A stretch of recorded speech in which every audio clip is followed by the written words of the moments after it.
আর্জেন্টিনার পক্ষে লিওনেল মেসির হ্যাট্রিক দলের আত্মবিশ্বাস আরও বাড়িয়ে দিয়েছে এবং শিরোপা লড়াইয়ে তাদের অবস্থানকে শক্তিশালী করেছে বলে অভিমত ব্যক্ত করেছেন রাজ্যের বর্ষিয়ান ক্রীড়া সাংবাদিক সরোজ চক্রবর্তী। বিশ্বকাপে এখনো পর্যন্ত অনুষ্ঠিত ম্যাচগুলো নিয়ে আজ দূরদর্শনকে নিজের প্রতিক্রিয়া ব্যক্ত করেন তিনি। ब्राजील, बेल्जियम और एक स्पेन, ये तीनों पॉइंट लूज कर दिए पहले राउंड का पहले मैच में ही। तो वो तो हमारा जो फुटबॉल फैन है उसको बहुत डिसअपॉइंट किया। आज जो हुआ वो तो हिस्ट्री हो गया।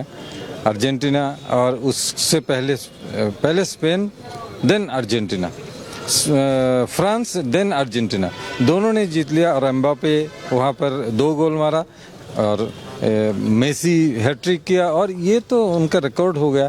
200 इंटरनेशनल मैच अर्जेंटीना होके और 16 गोल्स हो गए। मिरोस्लाव क्लोसा जो जर्मनी के टॉप स्कोरर थे वर्ल्ड कप में, उसको टच कर लिया और एक गोल से उसको नया रिकॉर्ड हो जाएगा वर्ल्ड कप में। आज और एक लीजेंड रात को खेलेंगे, वो है रोनाल्डो। तो अभी माने धीरे धीरे जम रहा है ये वर्ल्ड कप।